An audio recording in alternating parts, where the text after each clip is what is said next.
যেতিয়া SP যোৰহাট হৈ আহিছিলোঁ তেতিয়াৰ পৰা মই ইয়াত আহি আছোঁ। যেতিয়া ইয়াত শিৱসাগৰত আহোঁ তেতিয়া সদায় ইয়াত আহি সেৱা জনাওঁ।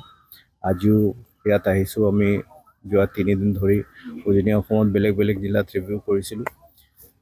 আজি শিৱসাগৰত আহি মই ইয়াতো সেৱা জনাইছোঁ, ইয়াত লোকেল ৰিভিউ কৰিছোঁ।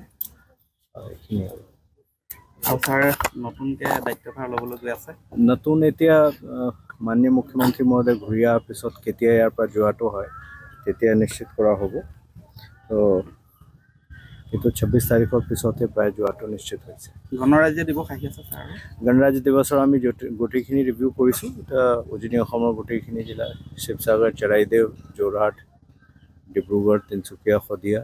তো যোৱা 3 দিন আমি গোটেইখিনি এৰিয়াত ঘূৰা পকা কৰিছোঁ আৰু যিখিনি ইণ্টেলিজেঞ্চ আৰু ছিকিউৰিটি এজেঞ্চি আছে তেওঁলোকৰ লগত কথা পতা হৈছে, নিৰ্দেশ দিয়া হৈছে কি কি কৰিব লাগে।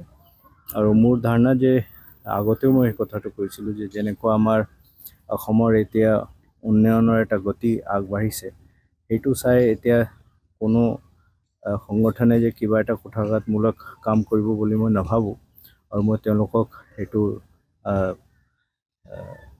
আহ্বানো জনাইছোঁ, তেনেকুৱা কৰিব নালাগে। কাৰণ আমাৰ গোটেই যিটো ডেভেলপমেণ্ট হৈ আছে সেইটো বিঘ্নিত হয়। কিন্তু তথাপিও আমি আমাৰ ফালৰ পৰা যিখিনি দৰকাৰী ব্যৱস্থা কৰিব লাগে এইখিনি আমি কৰিম।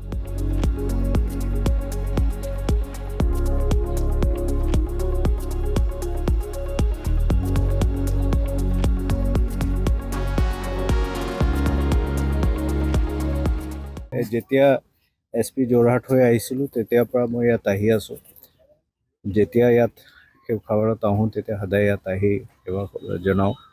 আজিও ইয়াত আহিছোঁ। আমি যোৱা 3 দিন ধৰি উজনি অসমত বেলেগ বেলেগ জিলাত ৰিভিউ কৰিছিলোঁ। আজি শিৱসাগৰত আহি মই ইয়াতো সেৱা জনাইছোঁ, ইয়াত লোকেল ৰিভিউ কৰিছোঁ। এইখিনি আৰু ছাৰ নতুনকৈ দায়িত্বভাৰ ল'বলৈ গৈ আছে। নতুন এতিয়া মাননীয় মুখ্যমন্ত্ৰী মহোদয় ঘূৰি অহাৰ পিছত কেতিয়া ইয়াৰ পৰা যোৱাটো হয় তেতিয়া নিশ্চিত কৰা হ'ব।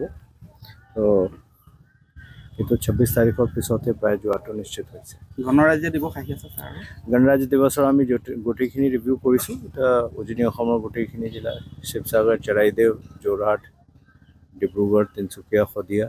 তো যোৱা 3 দিন আমি গোটেইখিনি এৰিয়াত ঘূৰা পকা কৰিছোঁ আৰু যিখিনি ইণ্টেলিজেঞ্চ আৰু ছিকিউৰিটি এজেঞ্চি আছে তেওঁলোকৰ লগত কথা পতা হৈছে, নিৰ্দেশ দিয়া হৈছে কি কি কৰিব লাগে। আৰু মোৰ ধাৰণা যে আগতেও মই এই কথাটো কৈছিলোঁ যে যেনেকুৱা আমাৰ অসমৰ এতিয়া উন্নয়নৰ এটা গতি আগবাঢ়িছে, সেইটো চাই এতিয়া কোনো সংগঠনে যে কিবা এটা কুঠাৰঘাতমূলক কাম কৰিব বুলি মই নাভাবোঁ। আৰু মই তেওঁলোকক সেইটো আহ্বানো জনাইছোঁ, তেনেকুৱা কৰিব নালাগে। কাৰণ আমাৰ গোটেই যিটো ডেভেলপমেণ্ট হৈ আছে সেইটো বিঘ্নিত হয়। কিন্তু তথাপিও আমি আমাৰ ফালৰ পৰা যিখিনি দৰকাৰী ব্যৱস্থা কৰিব লাগে এইখিনি আমি কৰিম।